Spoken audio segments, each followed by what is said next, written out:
Students, جو ہماری example ہے وہ ریڈ فلیگس کے اوپر ہی بیس کرتی ہے.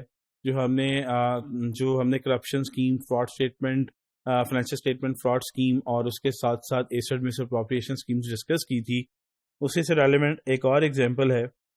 آپ کو پتہ ہے جب آپ کو چیک ملتا ہے، جیسے میرا نام ارسلان ہے، اگر میرے نام پہ کوئی چیک ملتا ہے ارسلان شبیر، چیک کا جو ٹائٹل ہے وہ ارسلان شبیر ہے، میں چیک کہیں رکھ کے بھول گیا ہوں، تو آپ کو اس بات کا شاید پتہ ہو کہ اگر وہ چیک کوئی اور پکڑ لیتا ہے اور اس کا نام بھی ارسلان شبیر ہے، تو وہ اپنے بینک اکاؤنٹ میں جا کے وہ جمع کروا سکتا ہے اور وہ کلیئر بھی ہو جائے گا. یہ بات ہو سکتی ہے. اگر میرے نام ارسلان شبیر ہے، کیونکہ اور دنیا میں ظاہری بات ہے ایک ارسلان شبیر نہیں ہے، بہت زیادہ ہوں گے. اگر اتفاقاً کوئی اور مطلب کوئی اور ارسلان شبیر کے ہاتھ میں وہ چیک لگ جاتا ہے تو وہ اپنے اکاؤنٹ میں ڈپازٹ کرائے گا، تو وہ ڈپازٹ ہو جائے گا اور کلیئر بھی ہو جائے گا.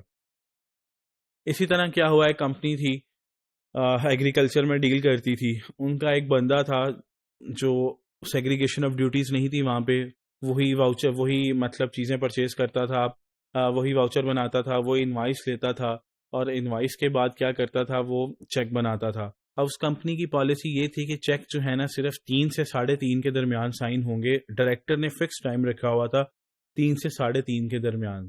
ٹھیک ہو گیا. اب ہوا یہ کہ وہ روز چیک سائن کرانے جاتا تھا. ڈائریکٹر آبویسلی بزی ہوتا ہے آرگنائزیشن کا، وہ روز 40 سے 50 چیک سائن کرانے جاتا تھا. اب ڈائریکٹر کو کیا پتا کہ یہ جو پرچیزز کے چیک آ رہے ہیں میرے پاس، یہ ہم 50 لوگوں سے خرید رہے ہیں، یہ کسی کا نام علی انٹرپرائزز ہے، کسی کا نام بشیر انٹرپرائزز ہے، یہ سب ازمپشنز کی بیس پہ میں نام لے رہا ہوں، تو اس کو کیا پتا کہ ہم کس پارٹی سے کیا خرید رہے ہیں. یہ کام تو ہمیشہ لوور لیول کا ہوتا ہے.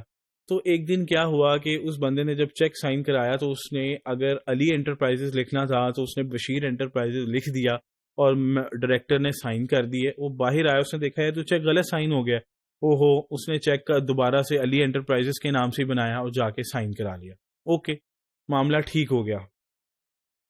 اب ہوا یہ کہ ڈائریکٹرز آبویسلی بزی ہوتے ہیں، ہم ہزاروں وینڈرز کے ساتھ چیزیں پرچیز کر رہے ہوتے ہیں، انہیں نہیں پتا ہوتا، وہ اپنے نچلے سٹاف کے اوپر یقین کر رہے ہوتے ہیں کہ چیزیں آ رہی ہیں، وہ بنا رہے ہیں. تو اس لیے کہتے ہیں کہ نچلے سٹاف کو پہ یقین اگر آپ کرتے ہیں لیکن اس کے ساتھ کنٹرولز آپ لگائیں ڈھیر سارے، کہ بنائے کوئی اور، ریسیو کوئی اور کرے چیزیں، چیک کوئی اور بنائے، انوائس کوئی اور بنائے، اس کو چیک اپروو کوئی اور کرے، ڈپازٹ کوئی. جب ایک ہی بندہ سارے کام کرے گا تو وہ کچھ بھی کر سکتا. اب ہوا کیا، ابھی تو اس نے وہ چیک اگر علی انٹرپرائزز کا دینا تھا، بشیر کا دے دیا، وہ غلط سائن ہو گئے، تو اس نے کیا کیا، آ کے دوبارہ علی انٹرپرائزز کے نام سے بنا دیا.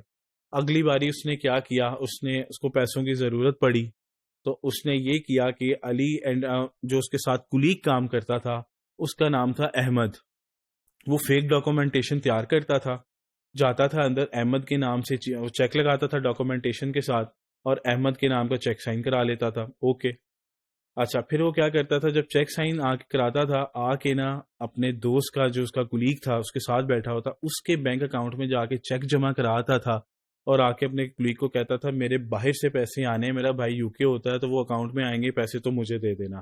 تو وہ کیا کرتا تھا، ہر 2 مہینے بعد ایک احمد کے نام سے چیک بناتا تھا، سائن کرواتا تھا فیک ڈاکومنٹیشن کے ساتھ اور جا کے بینک میں جمع کراتا تھا احمد کے جہاں پہ اس کا بینک اکاؤنٹ ہوتا تھا. اس کے اکاؤنٹ میں پھر پیسے آ جاتے تھے اور پھر جو ہے وہ باہر سے جب پیسے آتے، وہ اس نے اپنی ٹیم کو یہی کہا ہوا تھا کہ باہر سے پیسے آئیں گے. جب اس کے اکاؤنٹ میں پیسے آتے تھے تو وہ کیا کرتا تھا، آ کے اکاؤنٹ میں پیسے آ گئے، اس نے کہا یار تمہارے پیسے آ گئے، تو وہ لا کے بینک اکاؤنٹ سے نکال کے اس کو وہ پیسے دے دیتا تھا. تو اسی طرح یہ سینیریو ہوا اور وہ پکڑا گیا. اس کا بھی لائف سٹائل چینج تھا، وہ کبھی چھٹی نہیں کرتا تھا، ہر وقت غصے میں رہتا تھا. تو یہ سارے آپ کے ریڈ فلیگز ہوتے ہیں جب آپ کرپشن کرتے ہیں.